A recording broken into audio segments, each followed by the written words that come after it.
Welcome to Selfish Confidence, a place where we can connect and be real about how hard it is to be your damn self. My name is Jess, and my goal is to help you build confidence and belief in yourself to live any life path you want, even if it's unconventional. It's time to flip off societal pressures and connect with women who've also felt on the outside by their life choices. We're here to encourage you to grab the mic and speak your truth. I know it can be scary, but we're in this together. Let's get started. Hello, and welcome to this week's episode of the Selfish Confidence Podcast. Today we are getting spicy, and I am excited and a little bit nervous, I'm not going to lie, because we've never had a guest like this ever before on the podcast. So we have Serena Haines here, and she is a certified sex coach, and we are going to talk about confidence in the bedroom today. So welcome, Serena. Thank you so much. I'm so excited to be here. I can't believe I'm like your first. Yay! Yeah, you are. This is something I've wanted, and I've wanted to have someone just like you on the podcast for probably about a year when I rebranded into like unconventional lives and doing things differently. I'm like, I want people to come on and talk about sex. Yes. But I'm not gonna lie, I haven't had the confidence to have that conversation on here yet. So we are learning, we are evolving, and we're doing something different today. And I'm excited that you're my first. Awesome. Oh, I'm so excited too. Yeah. Can you tell us about you, Serena, and how you got started as a certified sex coach? Absolutely. So I'm a certified sex coach and I'm a Somatic Sex Educator. So both of those things go hand in hand, but they're two different certifications. As a certified sex coach, I really do a lot of talk therapy with people. So I come in and we can talk about any sort of sexual challenge that you're having, from intimacy to communication to maybe erectile dysfunction or anorgasmia. Maybe we're having a hard time finding our orgasm and finding our pleasure.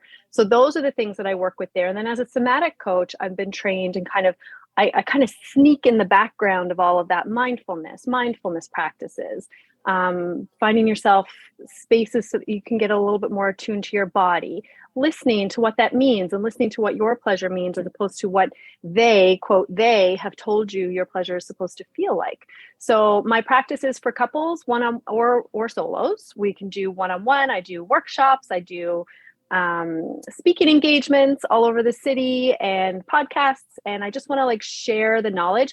I use the tagline, I want to close the gaps between sex ed and pleasure. So that's my passion. And that's what I want to do for everybody. I love that. And I think too, just for someone to get rid of the stigma around us talking about sex outside of the bedroom and be more comfortable to have these conversations and it not having to take a glass of wine or two to get comfortable to talk about it. Right. So I love that we're doing this. It's not a new concept. I feel like we do have a gap, and this is why I use that gap term. And that quote actually is from Sue Johansson. And I mean, Sex with Sue was on the radio and on TV for so many years. And Dr. Ruth has been around, and there's, Emily Morse, and there's all these sex educators that are around, but we kind of forget about it a little bit after a while. And we within our circles, we're not talking about things. So I always say, I want to try to be the weirdest one in the room, so that everybody feels really comfortable kind of being themselves and talking about what makes them feel happy and pleasure filled, and, where they're lacking their confidence, even saying words. I have some clients that come into me really just to have conversation because they just don't know how to find the language to be sexually confident. So we just practice saying the words penis, saying the words orgasm, saying the words please, thank you, I want, I need. All of those things, that's all sometimes the coaching can end up being. Yeah. And being the weirdest one in the room. I think so many people on this who listen to this podcast would be like, yeah, I want to be the weirdest one in the room. And owning being the weirdest one in the room, which is the coolest thing. So how did you get started? What made you start becoming a sex coach? So my story goes that growing up, I was always really sexually confident. And when I say that, people would think that, one was oozing this confidence and sexuality. No, I was a nerd. I was a geek. I was, I read books in my room on Saturday nights, and I didn't really go out and do much, but I always felt really confident in my body. And I'm not going to lie, I really do think it's because I listened to Sue Johansson every Sunday night on the radio from the time I was about 13 all the way up after I found that. And I realized that there were spaces for this to exist because we didn't have that within school or talking to parents or, friend groups and things like that. So I kind of developed this. But as I grew, I realized that, oh, people around me don't think that sexuality is that healthy. People around me actually think that sexuality is quite shameful. And they think that it's very slutty, and they think that you're not supposed to feel it. And if you do, you're lacking something in some way, or there was abuse or trauma in some way. And it was always very pathologized around, my life and everything that I heard. So I kind of thought to myself, well, that can't be everything. So when I ended up hitting university and doing psychology and learning, all about human behavior, and I found a real passion for that. But very quickly, I ended up having children. So that I kind of went to a halt immediately. And for 15 years, I stayed home and raised 3 children. Within that circle, nobody talked about sex. So now I have all of my mom friends around me, and we're adult women with children who have no intimacy with their husbands, who all we do is talk about dishes and finances, and so and so gets a blowjob on his birthday, but that's it, because he da and all of this, what I call man bashing, and it was like relationship bashing, but I realized it was only because people didn't think they were allowed to want sex. Women in general sometimes feel like we're not allowed to want it. We have to want it in a very shy, demure way, like, oh, okay, I guess I'll let you do that thing. But really we want it. Like, we are primal sexual beings as well. And when we find a space where we can actually ooze a little bit of pleasure and feel that, we're quote worse than the guys. I mean, like, we really like it, when we want it. So I started teaching and talking to my mom friends, to, just friends that I had around. And I studied a lot of tantric practices, but I hesitate to use that word now. I've grown in that spiritual practice a little bit to realize that using that word for me is a little appropriating, because I don't practice the full tantric spirituality. So, but everybody knows what you mean when you say that word, right? So I started practicing slow sex, mindful sex, practices that were kind of getting me into my body. My yoga practice helped me with that. And I realized that I wanted to share that with people. So I started doing that, but under the cover of dark, like underground almost. So, I didn't have an Instagram page, and I wasn't like putting myself out there. I just kind of wanted to bring my friends in and say, hey, you know what, there's more. Like, if you want to, we can talk about it, because I'm studying that and I'm loving that and I'm practicing it. So I did that. And then my husband and I sat down one day, and he said, you need to tell people what you're doing. You're changing lives, like under the cover of dark, like on a Friday night at our house with a glass of wine, talking to your girlfriends. You really need to start doing something. So, qualifications and credentials mean a lot to me personally. I really wanted to make sure that I was getting the most and giving the most that I possibly could. So I researched a few schools, and I ended up going to the Somatic Sex Institute of British Columbia and practicing somatic bodywork there, and then found the Institute for Sexology in San Antonio, and I studied there. And I also did clinical sexology through a school in New York. So over the course of 3 or 4 years, I decided, that was going to be my main focus of things that I did. And then ended up just, here I am. I wanted to kind of come out and be public. Yeah. And I'm picturing this to be like in the basement of your house, like in a dark dungeon room, like 50 Shades of Grey, like sex room that you bring your friends over to show. Like, that's where my head is going, but I know that's not where it is. It's not it. You're like, no, Jess, we're not there. Okay, but listen, Jess, I can do that too, but that's different. Yeah. That's I can do that too. Yeah. That's a little bit different. No, it's really, when people do, you're right. When people think about sex coaching and people think about, coming in one-on-one, to do all of this coaching, they really do think that it's going to be like the movies. Mm-hmm. And it really isn't like the movies. I'd like you to think more of a therapy office. You're going to come in and we're going to do some talk therapy. We're going to, redefine what sex means to you. We're going to talk about what foreplay means to you. We're going to find out what you like, how you like to be touched, rather than how you've been allowing yourself to be touched. There's a really big difference. And that just comes with words.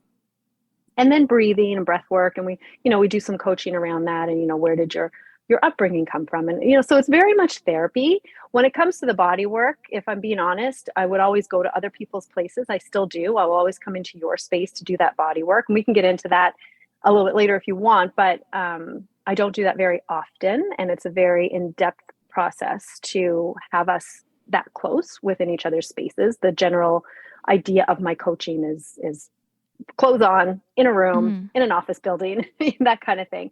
But it takes quite a bit of a relationship to have any sort of body work done, and then that's in your space, your safe place, wherever you feel comfortable, and it's kind of a completely different feel altogether. And I think even to have these conversations too, I'm sure that takes a relationship for even like a woman to walk into your office and to start to uncover some of these stories that we've told ourselves for so long about sex, and to finally have the opportunity for someone to see it different and help us to see it different. It's like, what a gift that you're giving people. You really are helping so many here, especially women, but in general, so many people to live their authentic life and to feel like their best selves in the bedroom and outside the bedroom. Thank you. Yeah.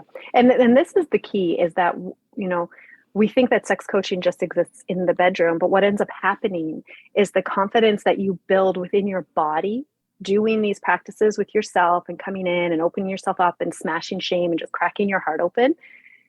Once that's open, it's really hard to close it again. And you get to bring that out into the world now, right? So this keeping ourselves small, being quiet, people pleasing, not ruffling feathers. These are all the things that, quote, good women do, right? We take care of others, we mother others, we sacrifice ourselves, we martyr ourselves, we give. But what we don't realize is that feminine innately, our divine feminine nature is to receive. And we don't understand that. We're living in a culture that promotes give, because the patriarchy has told us that we need to be there to lift up the men, quote, men in our lives. Now, if I could just digress for a second, when I talk and people hear me talk about man versus woman, I really want to make sure that, especially if we get into this conversation, that we understand that it is not man versus woman. It really is us versus a system that has lied to all of us. It's very important in my work that that's put out there. 80% of my clients are men. They come into me, they come into me and they come in and they say, I know I'm missing something. Why is my woman, why is my wife, why is my girlfriend, why is my person so angry with me all the time? What am I missing? Like, how am I supposed to please her when, I say, what do you want? And she won't tell me what she wants. And I say, well, it's because she doesn't know what she wants, because she was never allowed to find out. Even if she did find out, something deep inside of her said, I'm not supposed to be doing this. I'm not supposed to ask for what I want. So all of those scripts, whether or not we live them daily, they're so deep in our DNA. They're centuries old scripts of the way that feminine is supposed to show up in the world. And part of my job is to crack that open so that we're all walking around a little more sensual. That doesn't mean with our boobies out. That doesn't mean, like doing all the things that we see in the movies. That's not what it is. It's just this beautiful innate confidence that we walk through the world, and our energy just can't be denied, right? And then it's the second that you feel that sexual confidence, then you can bring that out into the world and other things are going to happen. I talk a lot about our heart pussy connection, and that plays a really important role in that confidence. In our mindfulness work and in any work that we talk about, we say, we want to work heart-centered. We say we should work heart-centered, come from a place of love, come from a place of understanding and compassion for yourself and others and all that stuff. But we're missing the key of that trifecta. It's our brain, heart, and pussy. You need to have an attachment. You need to have an awareness of this sacred space that's between your legs. And when I say sacred, I don't mean religious. I just mean reverent, this beautiful, it's our life force energy. Everybody, every person on the face of the planet, if you think about it biologically, we create life through our genitals, right? We bring that, we create love and intimacy by coming together in sexual union with whomever, wherever we want. I'm also a real big fan of casual sex. So we're not going to get too caught up in the monogamous religious culture of all of that, because some people think that's what I'm referring to, but just that beautiful intimate space that we can come to. Every creative idea that you've had, Jess, that I've had, that everybody listening has, it's actually originated in that sacral energy, that sacral space that we have in our womb space and our genitals around that area. That's where it all creates. That's where it all initiates. And then our heart feels it, and then our brain creates it. So we're missing this really important portal. And it is a portal to the divine, honestly. And that divine confidence that we can have as women. I love thinking of it like that too, for it to be like, of course, we've all have this deep connection, even from conception, like that being that space. And it's just, Yeah. we forget that as we We grow forget old it. and Well, we we, don't yeah. forget it even. We are consciously pulled away from it. We Mm. are intentionally ripped away from that sacred portal, that sacred space that we have, that creative force, that life force energy. You know, we're told from a very, very, very young age that little girls don't do that. Close your legs, cover it up, don't look at it, just clean it. Don't let anybody take your virginity. Don't let anybody, take away from you. Um, you know, the, you're asking for it. All Mm-hmm. of the things that the culture around tamping down female divinity. Because the deal is, if all the women united and we're actually friends again, and we didn't feel competition toward one another, and we sensed each other's divine power, you know full well that we take over the world. They can't have that. Like, you're they right. can't they can't have that. The women cannot unite, because if the women unite, they work really hard. They worked for centuries to disengage us completely. But we're coming back, and I think we're coming back slowly and in a way that needs to happen. Any kind of sisterhood that I can bring together when it comes to doing my Vulva Revolution workshop, where we actually do pussy gazing and pussy love and all of these heart pussy connections, getting people out to fun events, just laughing and carrying on, and looking around a room and me saying one thing and everybody just nodding their heads in unison, like, oh, I feel that too. It's a really important and powerful place to be, even if we're laughing at blowjobs, even if we're laughing at, certain ways to touch ourselves or certain things we've tried in the past, whatever it is. Sex doesn't have to be so undercover. Sex doesn't have to be so shameful. It's actually one of the most beautiful things that we can do for ourselves. Pleasure is your birthright. Yeah. Yeah. Like, I love that you're just like, yeah, helping people to see it in a different light. Because even just me, this moment, like, my mind is blown. I'm like, yeah, that's exactly how I want to feel and how I want to walk through the world and just be totally sensual in everything that I do. Mm-hmm. And confidence and sensuality are huge together. And I Yeah. think it's really cool. So, how does someone have more confidence in the bedroom? Where do they start if they're looking for more confidence in the bedroom or anywhere in their house that they want that to happen, or outside, Yeah. whatever? But how do they have more confidence in this? Right.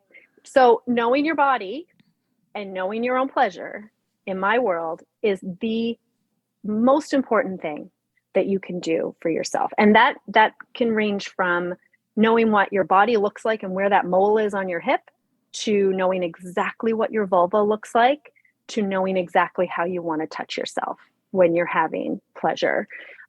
So many women come to me and will tell me that they haven't looked at, not let alone their pussy, but they haven't even looked at their body in a really long time. How many of us can say that regularly we'll stand in front of a mirror and just look at our bodies naked and say nice things to ourselves, right? We look at our bodies in order to go, oh, I got to lose that. I got to change that. I got to put a bra on here. I don't like the way these jeans look on my ass. We'll do those things, or I got to fix my makeup and I've got to do all of the things. But have you ever looked at yourself raw and just said to yourself, you're stunning. Like, you're a goddess. You are, I co-hosted a workshop last weekend, and we were talking about statues and how men all through time created statues and art of women's bodies. But guess what? We revere the men who made them, but we forget about the woman who was the muse. We never look at that and say, that woman was the muse for some of the most revered art in centuries. But who gets the accolades for that? It's the man who created it. But he couldn't create that without you. You are the epitome of life. You have created that. And you, Jess, and me, we are that woman. We are that Aphrodite. We are that muse for everything that happens in the world. So we need to start looking at ourselves a little bit differently. And it's not easy. I'm going to sit here and I'm going to flap my gums like I'm the most confident person in the world. But guess what? We're not always. Are we? We're not always. I put on a pair of pants today and I was like, oh my God, my pants don't fit. Like, I hate this. Summer's coming. I got to get a summer bod. Like, we're all human. but it just helps a little bit when you move forward.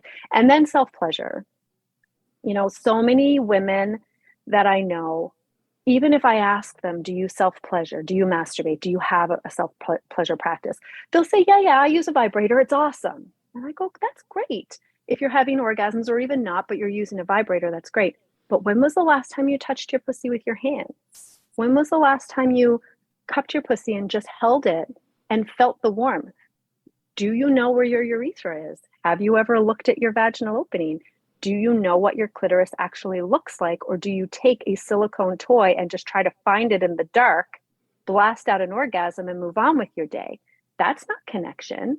That's actually, reinforcing that shame that you have, even though you think you're doing something really beautiful, which you also are. So, let's just call a spade a spade. Some people will use vibrators and some people will not. And I'm not against either way, but I am a huge advocate for touching our bodies with our own hands and our own bodies. So finding that space for yourself, creating a moment, even if you don't reach orgasm. So some women will say, oh, without my vibrator, I won't have an orgasm. And I go, okay, but what about, we don't think about the end goal? What if we just think about creating a connection with yourself in that moment, enjoying any kind of pleasure that you feel from point A to point B, like from start to finish, however much time we have, because we're all busy people, we might not have 45 minutes to do that every day.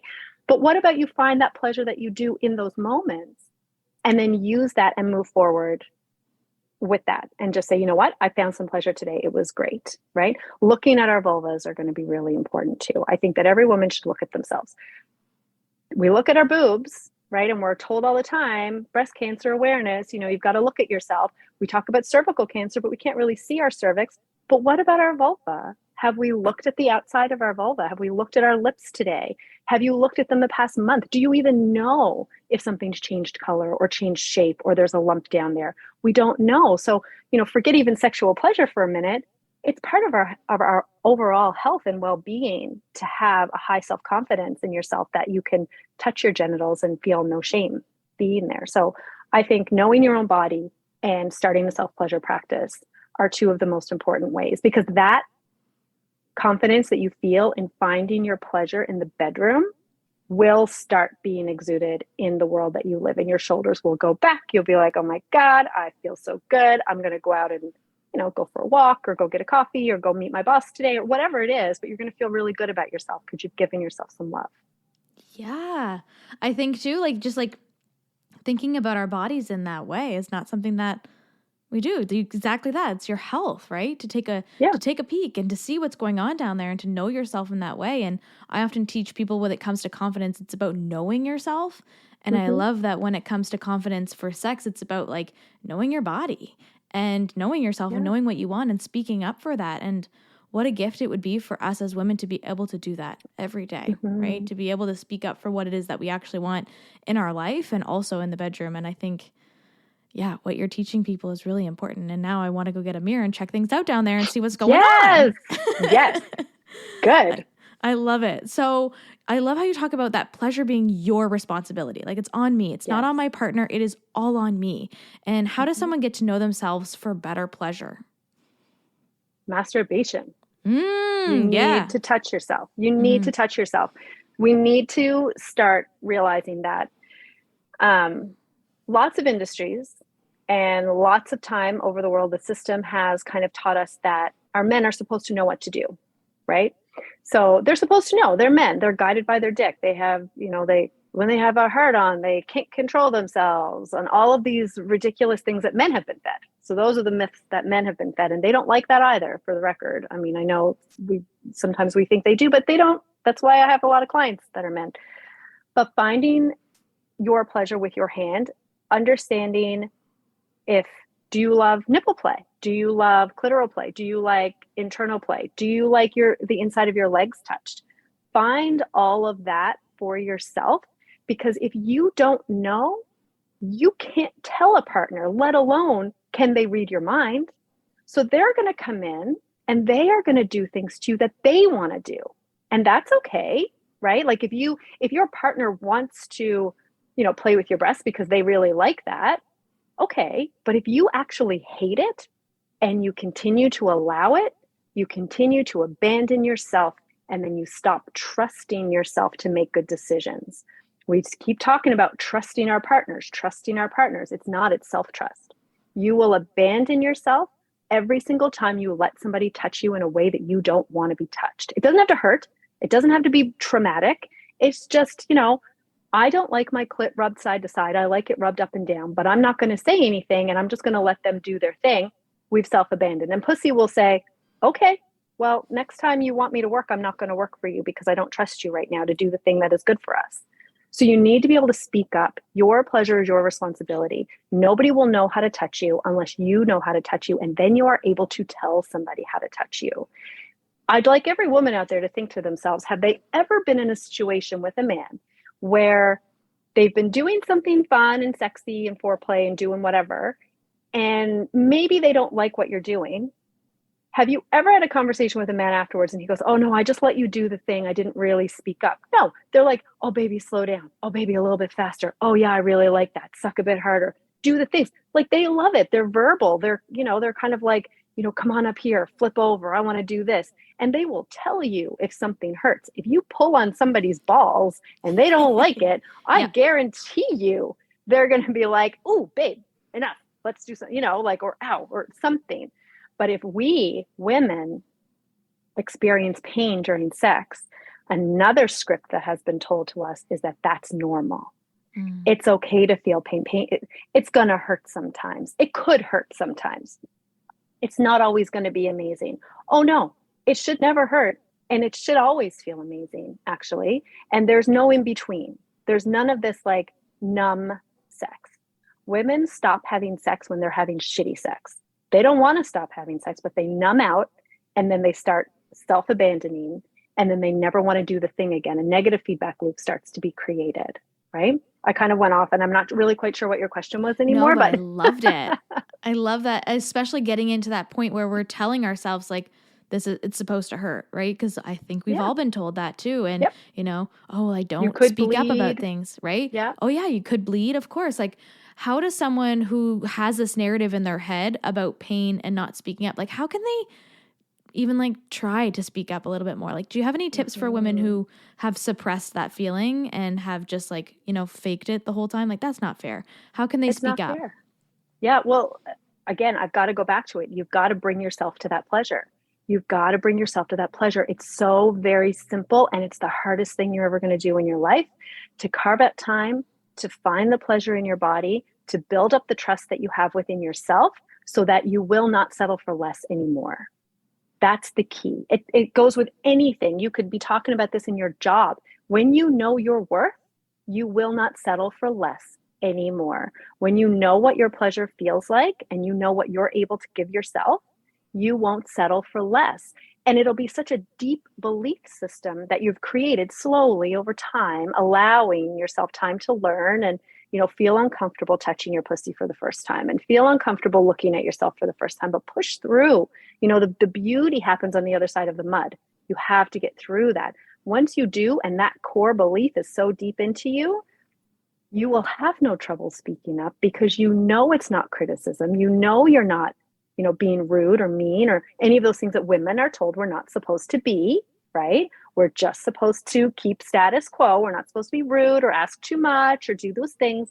But you'll realize that you're not actually asking for too much, that the more pleasure you feel, the more confident you will feel by saying, oh, baby, that's my thigh. Just move over a little bit. And then everybody will giggle and then you'll do this thing and nobody really cares anymore. So, slowly giving yourself time to touch yourself, looking at yourself. Sex begets sex. Talking about it more. Talk about it in your group of friends. Listen to podcasts. Read books. Do whatever you can to kind of surround yourself with that idea in the healthiest way that you possibly can. I'm not out there asking you all to watch the hardest core porn on the face of the planet to desensitize you to, people are like, oh, you can't do that. No. Do it if you want, cool. But that's not what, whatever, no judgment. But what I'm saying is just very slowly allow yourself some space to feel okay with even talking about sex with a friend. Write out in a journal, What are some things that I really love? What are some things I wish I was? The more that you allow yourself, even the thoughts of pleasure, the more your body is going to react, right? We also have like a heart brain coherence. We have, our thoughts create our reactions in our bodies, chemical neurological reactions, which create our actions. So you have to be able to let your brain go there, right? So you have to be able to be okay with talking about the sex, doing the sex, touching your body, and allowing that space for the mud. That mud is going to be a really tough place to get through. It's going to be, when you're in our yoga practice and you're holding that pose and you're holding that pose, you just want to fall out of it because it's really hard, but the beauty happens if you just keep holding on. It's the same in business. It's the same in everything. If you just hang on a second, the beauty is going to happen on the other side. So allowing that. I just had a conversation with a client earlier today in the business aspect of that, right? Of wanting so much more in our business, but we kind of have to get through that awkward and uncomfortable period that comes with it as we grow. And now I'm picturing it to be the exact same thing when it comes to sex and in my relationship and things like that. Like just being uncomfortable, figuring things out with myself, and then going into that with my partner too. And yeah, I in my head, I sometimes need that logical, like, let me compare it to something that makes sense to me. Business makes sense to me more than sex. And I wish that it was as normal and everyday stuff that we could talk about. I'm getting to the point where I'm going to be talking to my girlfriends about this because I want it to be something that's just traditional, or even in our community, the sisterhood we have, like to be able to talk about this stuff with other women is so helpful. You talked on your website too about being too much and having that experience growing up of being too much and being told that you were too sexual or too emotional or too slutty. And I think a lot of women hold themselves back in the bedroom and in different areas of their life because their fear they have about being too much. Can you share about your experience with this? Yeah. So, like I said, growing up, I was sexual at a young age, and I say young, but I mean, teenager, like a young teenager. But I loved it when everybody else was, and I never felt ashamed of it for some reason. And I found pleasure, even though it wasn't the same kind of pleasure that maybe I found when I was a little bit older, I was still having fun. And I don't think there was, well, there's probably a few times where we all have the same stories when it comes to, like allowing things to happen to us that we didn't really want to happen because we didn't speak up. But for the most part, I always found pleasure in that. And because of that, my too much story is that I was told by a friend of mine in my early 20s when I was talking about my younger sexual experiences, oh, well, there must have been something happen to you. There must have been something happen to you if you're going to be like, if you're that slutty, and that, if you like sex at all, something must have happened to you. And I go, no, there was nothing that happened to me. I don't understand what you're talking about. Do you think that people just can't enjoy it? And, I would go out and I would meet people and there was a little joke around in my early 20s, and I had a job that was, high stress. And I would go out and I was a 24-year-old woman who just wanted to get my nut. And all of a sudden, when a woman wants to do that, she's too much, she's too slutty. But the guys can go out and do that, right? The guys can have a stressful day and then go and do their thing and have their orgasm and kind of go on. And my friends would always be like, what do you mean? Who, what? And I'm like, I don't know. It was consensual. We all had a good time. Like, don't get me wrong. But no, I'm not going out for brunch with them. Like, I wanted to just get my nut and move on with my day. Well, that's not very ladylike. I go, well, excuse me. Actually, I think it's the epitome of divine feminine. If I'm being completely honest, I was loving and caring. Casual sex is not callous sex. I think it can be absolutely beautiful. Loving and caring and doing the thing and, enjoyed myself. But it was too much. Then when I was a mom, I wanted to talk about sex. It was too much, right? Mothers don't do that anymore. Mothers don't talk about that. Mothers don't go out and, go dancing and do the thing. So sometimes it had nothing to do with sex, but it was just the way that I showed up in the world, right? Like I really liked going to do that. Yes, I would be out late and we would get babysitters and go party and go do the things and have a really good time. It was too much. When I started this job, my husband was met with, quote, you need to get a handle on your wife. This is not what you want your wife to be doing. Damn. Right? You need to get a handle on your wife. Well, honestly, thank God that my husband and I are so like in this together. And he came and told me that. And I went, oh, watch me. watch me. You think that what I'm doing right now is too much. And then I just, honest to God, I do think that maybe that quote, that coming back to me was the catalyst for me just like literally spreading my legs and saying, watch me fuck shit up. Am I allowed to Yeah, curse? you go, Watch girl. me do this. Okay. Yeah. Like just watch what we can do if we all come together. And then it was less of a personal mission and it was really more of a sisterhood. And I thought to myself, there are women out there that are not going to be able to handle being called too much, and they're not going to fight back the way that I do, and they're not going to like stand strong in that, and they're going to shrink back because we've all done that. And I'm tired of it. I am done. I am 40 years old. I don't have any time for this bullshit anymore. We need to come together as a sisterhood and do this together. You know, the other thing is the comparison and the competition that the system has told us we are supposed to have between sisters, between women, right? Imagine one of those moments, and we all have this. So if you pretend that you don't have this, you're lying, and I know you are. When we've sat down in a crowded room and a woman has walked into that space, exuding power, exuding sensuality, just oozing attention, right? Not that she's asking, but who cares if she is? But everybody's gaze went to her. And what did you feel? Did you feel admiration? Nope. You felt envy and jealousy, and you felt like she was too much. You felt like she should dim her light a little bit because it made you feel uncomfortable. We have all felt that. And I got goosebumps just saying it because we all still do. It's an active process to let go of all of these scripts that have happened to us. But we've wanted another woman to dim her light because we don't feel good enough with her in our presence. What happens if we all come together, we all start oozing that sensual idol, and then we applaud and we clap for our sisters who have the balls or the vulva to walk in a room, tits out, just completely and utterly oozing sensual idol and confidence. That's the world that I want to live in. Yeah. Yeah. Because instantly when you gave me that visual, I was like, I just feel small. And I've made myself small in so many scenarios too, so that other people don't feel that way. But having that woman be herself and be that light, it gives us all permission to do it, right? Instead of feeling that jealousy, like, let's all just be so excited to be like, oh, she can do it. I can do it too. Great. That's right. I can do it too. And for everybody listening, I hope we know jealousy and envy are two different things, right? Envy is an okay thing to have. If you look at somebody and you're envious of something, it really just means that you think that you can have that too. You think that you deserve that too. And you do. You do, right? So that doesn't mean you have to take it from somebody else. It just means you look at it and you go, oh, I'm so envious. I deserve that too. Cool. Let's take the steps to get you there.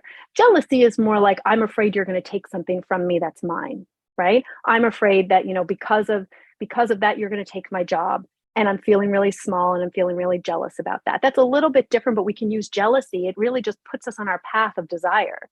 Jealousy shows us what we want, right? It shows us how hard we want to fight for something. So if we use it, and we can definitely change the script on jealousy as well if we want to, and turn it into a positive emotion. But that envy that we feel for people, it just means that you feel it on the inside. There's nobody out there who would be jealous of something or envious of something they don't want. Think about that. Yeah. Right? If I see a person driving down the road in a Lamborghini, I'm not jealous or envious of that. I don't want one. I'm good. I don't want it. So if you feel those emotions come up, sit back and say, okay, there's something in me that's spurring my desire. I want that. How do I get there? I don't have to take it from you. I just want it as well. There's room for all of us to have it as well. Yeah, there's enough to go around. We can all have it. We can all have great sex. Nobody has to. Yes. Nobody has to, dim their light just so someone else can have sex for the weekend. We can all have it. So what advice would you have for the woman who isn't feeling very confident right now? She's playing small. She's, belittled maybe by seeing some of these women in the world. And she has this low sex drive as a result of lack of confidence, lack of knowing herself. What would you tell her? What advice would you give to her? So, just to get really specific for a second, if we do have low sex drive, I do want everybody to kind of firstly think about their hormones and their overall health. Okay. That is really important. And it's a real thing. low desire is a real thing. But also, I want you to think about the kind of sex you're having. Think about the kind of sex you're having, and is it the kind of sex you want to be having? That's the biggest thing for women. We want sex. We just don't want shitty sex, right? So think to yourself, am I feeling low confidence in the bedroom and feeling like I don't want to have sex right now? My sex drive is so low because there's a desire that I'm not voicing, right? Do I want a different kind of sex? Do I want it faster? Do I want it more hardcore? Do I want to incorporate fantasy? Do I want to play with toys? Do I want it to be just slow and mindful? Do I want to do it, once a month instead of, 4 times a week? Because that's okay too. And then when we force ourselves to do it the 4 times a week, we start to not want it anymore. Like if you just eat cold pizza every day, you get sick of cold pizza, right? So, but it's good on a hangover day. But anyway, so like if you, Yeah, now I kind of want cold there's pizza. good times and bad times, right? But like, I want you to think about the kind of sex you're having and if you even know what you want, right? And then we're going all the way back to, if you don't know what you want, you need to take some time to figure that out. Have conversations with yourself, come to a sex coach, have the conversations, look up things on the internet, find out where that desire lies so that you can jack up that confidence. If it's your body confidence that we're worried about, because a lot of women have that body confidence, again, conversations around it are going to help you realize that, first of all, your body is beautiful. Secondly, there are not very many women in the world who can come to me and truly say, I took my shirt off and he kicked me out. That doesn't happen. Everybody's just kind of happy to be there. So, everybody wants to do that. Your vulva, some people think that their vulva, their pussy looks not right. Their boobs are not right. What do you need? Do you want to put on an oversized t-shirt when you guys are making out and you're doing your thing? Put on an oversized t-shirt, do the thing. People say, you shouldn't have the lights off all the time. Yeah. If you need to have the lights off, baby girl, put the lights off. Turn them off, turn it black. I don't care what you got to do. If you want to do that in order for your sexual vixen to kind of come out and you feel really confident, do the things that you need to do in order to find that. But I think that the biggest thing for confidence is finding the sex that you want, talking about the sex that you want. And, there's a little game that we play with clients, and because it's hard to tell your partner what you want and it's hard to know what you want without knowing. It's like asking yourself a question, you don't even know the question yet. But it's just a yes, no, maybe game. And you can get it from the internet. You can get it from me. It's just a free resource. And it really just lists about 100 different sex acts, from kissing to blindfolds to biting to pegging to, all kinds of stuff. Even goes kind of crazy too. And you just go through it and it sparks conversation between you and your partner. So it spark, or even between you and yourself. Oh, I never really thought about that before. Oh my God, when I read, having my back kissed, that really, I didn't realize I liked that so much. But now that I'm talking about it, yeah, that's like one of my favorite things, So you can go through all of these things with your partner and find out where your desires lie. So is it a yes? Is it a no? I definitely don't want to do that. Or is it a maybe? Those maybes are really fun because that's where the experimental part of it comes in. Then you go, I said maybe to that and you said maybe to that. So why don't we try them? Like, why don't we get a massage candle tonight and we'll try to do this thing because you said you wanted wax play or you said you wanted to use a massage candle. Let's do it and see. And then you're opening yourself up to being able to say no, because you could go, it was a maybe, but no, I don't like this. I don't want to do it. And then everybody hopefully laughs and we move on and you can try something different. So bringing a lot of joy and playfulness into sex is a great way to increase your confidence. Yeah. Oh, yeah. That sounds fun. Can you send me the link for your free resource so that I can put it in the show notes so anyone listening is like, actually, I do want to try this and I want to have more conversations with my partner. Like, I'm ready. I want to print it off and do it with my partner too, just to figure out, how to have some more fun. And yeah, I love that. What a great way to do some self-discovery. And what is one thing that people are generally surprised to find out about you, Serena? Well, so many things. So many things. The fact that I don't watch you have sex all the time. The fact that I'm not going to give you a hand job if you come in. I'm not a sex worker. And it sounds so silly to say. Yeah. And there's nothing wrong with being a sex worker. Yeah. I'm quite an advocate for that. But and surrogates and stuff. But that's not my job. But that's what people think, right? Mm-hmm. When they come in and they want to have those conversations with me. Also, they think that I'm having sex all the time, like that I'm just like a fiend for sex. But you know what ends up happening when you find out what kind of sex you like? There's a lot of discernment. and you think to yourself, well, I'm not going to have sex that I don't like, and I'm not going to have it when I don't want it. I'm going to do it the way I like it, when I like it. And that can limit you sometimes, like I have a partner, thank goodness, but that can limit you sometimes when you sit back and you go, okay, well, I'm not going to be doing it all the time. People think that I'm having all of the sex in the world. I was thinking too, like, you know that episode on Friends when she's dating, I think it was a OBGYN, or she was going to go on a date and he's like, oh, I see a lot of, so I don't really want to get it at home. And I was like, kind of thinking in my head, maybe that was the same for you, where it's like your work is sex all the time. Do you really want to do it all the time? Yeah, it is. It's tough, actually. There's actually courses out there for sex educators, and we all get together and talk about how to leave work at work. It's a big deal. Massage therapists are not coming home massaging their families. If you're an accountant, okay, maybe you're doing the finances for the family, but you don't really love it. Like you want to get paid for your thing. It's a really big deal. Sometimes there's a lot of burnout that can come with this. Not only are I'm not a therapist, but we are doing counseling. We are doing coaching. That it takes a lot to hold space for people like that. And when it comes to intimacy, and I'll be hit with abuse or trauma or anything that somatically we've got to release some things. There's a lot of energy exchange that comes with coaching. Bringing that home, bringing yourself home at the end of the day, and then having another person want to take from you, right, and have you give to them, it's really tough. And on that note, to be honest, my partner has been really great and will sometimes just say to me, I just want to give, like you can just receive. But I don't even have the capacity to receive. I really just want to deflate, right? And just kind of be numb. So finding time for that is not, I'm not sitting here just preaching. Like it is really hard sometimes. And it's active. You have to actively want to seek your pleasure. You have to actively want to sit in your sensuality. Prior to coming on with you, I was in my, my sweatpants and my top bun, and I was running around cleaning my house and doing the thing. But then when I come on and I do things like this, I really do kind of channel into a more sensual version of myself. We can have all of these versions of ourselves, and that's okay too. Mm-hmm. I love that you show both sides and you say that too, because same goes for me, right? And it comes to confidence. I'm not confident all the time. And just like you said, coaching can take a lot of energy. You would be totally welcome to come here in your top bun and sweatpants too. So just so you know, you can totally be whatever version of you want here. And I love that.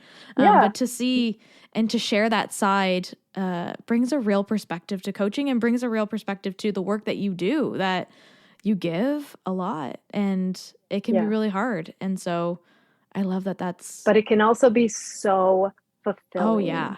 So fulfilling. Mm-hmm. I finished up with a client last week that I've had now for 6 months, a wife, husband, and they gave me a card. And this gentleman literally wrote in the card, "You have saved my life."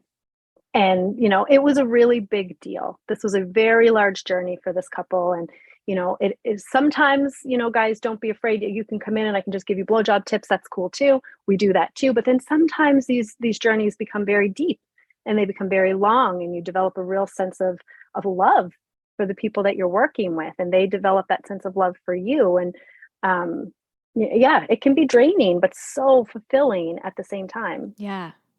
And you're changing lives, and it's a beautiful gift. So I feel you on that. Thank you. Where can our listeners connect with you? Where can they find you? Where can they work with you? Tell us, Serena. Yes. Okay. So many places. Instagram mostly. So at Serena_Haines on Instagram. My DMs are always open. I love working through Instagram. I find it really great. I've been trying to get on TikTok, but girlfriend, talk about confidence. Like, I don't know about that TikTok. I don't know about that TikTok either. I can't do it. I don't know if I'm too old or it's not I don't know what that. it is, it's just a totally different world, and it's just not. And I find it so judgy, and I don't like it. And I'm afraid that somebody's gonna like come at me, and I'm like, no, guys, I'm just really nice, and I just want to like tell you things. Like, don't be mean to me. I don't have the heart for it. But anyway, I feel you. So Instagram, Serena_Haines. All of my offerings are usually posted there in my link tree. So any of the live shows that I do. So I do a Just the Tip series of live shows, and that's what my workshop series is called too. So the next one is actually going to be at The Good Robot, April 22nd. Amazing. So that's going to be a lot of fun. Yeah, closing the orgasm gap. Local to Halifax, Nova Scotia, for anyone listening. Yes. Yeah. Yes, thank you. Yeah, so that's going to be a really fun night. And I have a radio show on 88.1 CKDU Dial Radio, Friday nights at 9 o'clock. And we'll hear anything from, closing the orgasm gap to my husband comes on sometimes to mindful sex to tips and tricks, like whatever it is. And I answer and field your questions. So I have an anonymous form that you can write in on through Instagram. And then I answer everybody's personal questions live on air on Friday nights. And then my website is serenahaines.com. And that's where all of my offerings are listed. Amazing. I really want to come to one of your live events here in the city. So anyone listening who's local, please connect with me, because I would love to have someone to go to one of these events with, because I think it'd be so much fun to just be in that energy, to be around the people who are coming to events like this. And for me, getting a little uncomfortable, like what a gift that's going to be to step out of my comfort zone. And you can win prizes. Well, I have there's prizes to win and beers to drink. And these are fun. These are such fun shows. I want them to be so accessible to everybody's comfort levels. We're not, there's very rarely that we're going to sit up there and really talk about like energy exchange and like the deep things that I talk about. We're going to go up there and talk about, anatomy. How do you want to touch your partner? What's going on? How are we going to talk about that? Here's a vibrator. You're going to use this way. And then we all laugh and giggle. We tell stories. Yeah. So it's a lot of fun. I love it. That sounds like the best time. I can't wait. Yeah. I have a few questions that I ask every guest that comes on the podcast. You ready? Yes, I'm ready. Okay. What is your favorite compliment to receive? So I thought about this. I saw those questions come through, and there's two. One is, I really love your energy. I love that. I've done a lot of work on myself to feel the confidence that I tend to try to teach other people, because I wasn't always like that and am not every day. So when somebody says that they love my energy, I just feel like I've done a good job being me today. Right. So that's a really good thing. And when people feel safe with me. So I like that. They'll say things like, I never tell people this, or why am I telling you this right now? I don't even know you. Something like that. Absolutely, it's the biggest compliment that somebody can give me, is that you've shared your secrets with me and that that they're just going to stay locked in the vault. Yeah. So I love that. I love that. And I love that too, like just to feel like a safe space for someone. And you have that energy, Serena, like you just seeing you and being around you, it's safe and it feels so warm. So I'm so glad that you're here and doing the work that you're doing. What is your favorite thing to do to boost your mood when you're feeling grumpy? Go to the woods. Oh, yeah. I go to the forest a lot. Yeah. So that's my church. That's where I do all of the thinking and all of the feeling. And I am a little woo-woo. I'm a little witchy. And, I hug the trees and I lie in the moss and I talk to the squirrels and I do all of those things, like all of those very stereotypical things. And it matters so much. So I don't guarantee you that I'm going to come out not grumpy, but we tried. I'm going to go in and try. Yeah. I'm going to go in and try my best. I'm with you. I love to touch the trees and to smell things and to feel things in nature. I'm with you. It's the best. Yeah, that grounding is so important. People, we try to, I try to kind of squeeze that into all of my sex coaching, because we talk with sensuality and use all your senses and use your body and be kind of embodied in your sexuality, but being embodied in your world as well, touching, smelling, disconnecting, getting out there and just kind of feeling yourself completely reset when you're in the forest. I have a giant rock in my backyard. It's just like one rock. I don't know why they didn't blast it, but I love going out there and taking my socks off and just like standing on the rock and being with my rock. Yeah. And sometimes Glenn will like see, because we have cameras around our house, and be like, "You're just like hanging out on the rock, are you?" And I'm like, "Yeah, I am. Just hanging out on the rock." Yeah, I am. So my dog does it too now. She's coming back to the house, like she can't not stop at the rock. We all use the rock for grounding every day. It's the best. Yeah, it's so important. Yeah. Do you have a song or quote that boosts your confidence? Yeah. So it's strange. So Mr. Brightside is I love that. And I think it's just the beat of those. And then there's another one, My Own Worst Enemy. So like this is like aging me. It's totally aging me. Is it like Blink 182 or I don't know. It's an old song anyway, and it's on my playlist, and they're just really like upbeat songs. But then you know what else is I Should Probably Go to Bed by Dan and Shay is one of my favorite songs in the world. And it's only because I love singing it. And I actually have 3 different versions on my playlist, like an acoustic, the radio version, and the live version. I have them back to back and I blast it out. I love the words. I love just the tone of the song, and the fact that I'm toning as I'm singing is very healing for the inside of me. So instead of sitting and oming all day, if I put on specific songs, and that one is very specific, and I blast that out, then I feel like I've given myself a massage from the inside. So it feels really nice. Nice. Oh, very good. Those are good songs. I love it. Yeah. Thank you so much, Serena, for being here and for sharing your truth and spreading your light with us. We need this work that you're doing. And I know my listeners and the women today are just going to be like, yeah, I need to know myself more and really lean into this work. So thank you. Yeah. Thank you so much for having me. It's the most important thing I've ever done in my life. I know that I found my purpose. It took a long time, but I know that this is what I'm meant to do. Get women together, do pussy gazing. Don't freak out. You don't have to do it tomorrow. Come to the show first. Yes. Listen to the podcast first. But when you're ready, and we can do those things and just get people together and understand that, your body is your temple. And it really is the space where, all of your creative force, all of your life force, all of the love and confidence that you're going to have, it does originate in pussy. She really does carry you if you are willing to listen and willing to kind of like connect to your pleasure. Yes. I love it. Thanks so much, Serena. Yeah. Thanks, Jess. What's up, sis? I am so glad we could hang out today. If you loved this episode, send it to a friend or share it on your social media and tag me so I can personally thank you for helping me sprinkle some confidence in the world. And don't forget, you are magic. Let's show the world your shine.